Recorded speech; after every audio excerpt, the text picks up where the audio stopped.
Magandang araw mga kaibigan.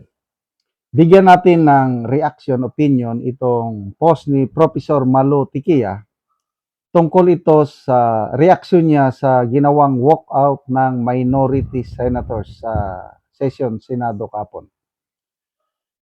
The minority's job is a deliberative body is precisely to be the check on the majority through debate, amendments, recorded dissents, and public scrutiny. Walking out surrenders that rule. Wala na. Yung purpose nila, hindi na nila nagampanan dahil nag-walk out. So, anong ibig sabihin nun? Tumalikod sa responsibilidad. The stronger democratic move is usually to stay loose on the record and let voters judge. A walkout tends to be more politically dramatic than legislatively effective. What was the motion? It was procedural on whether an amendment can be introduced on the participation remotely. There was no motion yet on the substantive part. Why was the walkout problematic? Hindi maganda.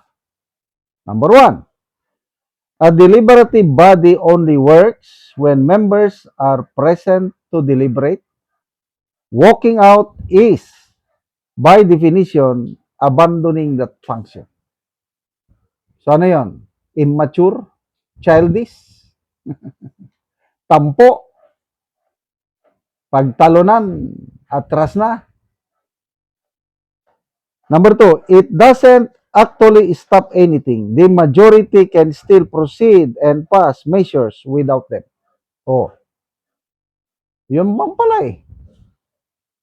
Number three, it can come across as performative or theatrical rather than substantive opposition.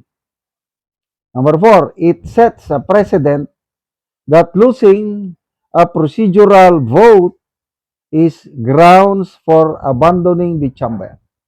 Kaya kung ganon. Number five, senators are elected to represent constituents.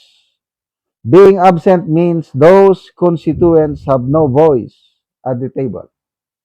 Number six, it can escalate the tensions rather than resolve disputes. Kaya lalong iinit ngayon ang hidwaan majority versus minority itong nangyaring walkout. Still, ito na, the majority agreed to the motion of the minority and did not insist on voting. So, anong makikita natin dito? Yung statementship ng majority ang nakikita ko. Kasi, hindi nila itinuloy yung susunod na pangyari. Botohan na yung motion, may magmo-motion na. Kung gusto nila, tuloy. Yung pwedeng may mag-motion kasi nasa kanila pa. I think 24 minus 1 di 23. Minus 1 si Bato. Umalis yung minority. Kaya mayroong isang minority na naiwan para mag-motion. So, ibig sabihin, may 13 pa rin doon. Kung may 13 sa floor, mayroon pa rin quorum. Yun ang pagkakalam ko. Kung may quorum, pwede. Ituloy. Kaya lang, dahil sa magandang leadership ng Brave 13, para wala nang masyadong gulo, hindi na nila itinuloy. So, yan ang walkout. The great walkout. Ilan? 1, 2, 3. Anyway, basa tayo sa mga comments. June Alonto Ramos. Ang discussion is kung pwede ba ng mga senador kahit absent pwedeng makipag-participate through online or remote participation, online na lang. Sabi dito ni June Alonto, there is nothing wrong with remote participation because it was done during the pandemic. In fact, it became an opportunity for everyone from different countries, which is why Zoom and Google Meet became popular. This is a modern world now because we have new technology. It's like the Hajj pilgrimage. In the past, camels were used, then ships, and now airplanes. I hope and pray that all senators can unite and discuss things properly because you are all senators. Oh. Even during the time of Leila de Lima and Antonio Trillanes IV, the principle that elected legislators should continue performing their mandate while facing legal battles was already raised and defended. In fact, resolutions were filed in the Senate seeking to allow De Lima to participate remotely in sessions and hearings while detained. One of those resolutions were even authored by Trillanes himself. During the pandemic, the Senate also formally adopted remote participation mechanisms through teleconferencing and electronic means. So the issue today is not whether remote participation is unprecedented. It clearly is not. The real constitutional question is whether the Senate will apply the same principle consistently, especially when unresolved constitutional issues involving ICC jurisdiction, sovereignty, and surrender procedures are still pending before the courts. So agree ako niyan. Nangyari na yan eh. What's wrong? Paliwanag nga ni Senator Marcoleta, we have the new technology. Why not use it? Bakit? Gusto ba ni Erwin Tulfo na may makulong isa o dalawa sa amin? Matutuwa ba siya? So, to me, walang problema. Online, no? Remote participation. Kaya lang, kung may political motive ang minority na gusto nila talagang may makulong from the majority senator, so yun na nga ang problema.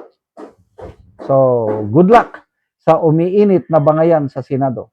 And salamat po, Professor Malotikia, sa napakagandang paliwanag ninyo. Salamat mga kaibigan sa inyong pagsubaybay sa channel na ito. Nakakatulong kayo ng malaki sa tribong talanding ng Bukidnon dahil ang sweldo natin sa channel na ito is pantulong po sa tribo. Namimigay tayo ng libreng yero at pako para makapagpatayo naman sila ng mas maayos na tirahan. Panoorin niyo ang video nito. Karon ni anak ko dire sa gipatindog sa balay sa tabangan na mo og yero. Sumuna ni ang iyang gipatindog nga balay nga pagaatupan karon. So mo na pod ni ang yero nga among gitabang. So makaatop na ni siya karon.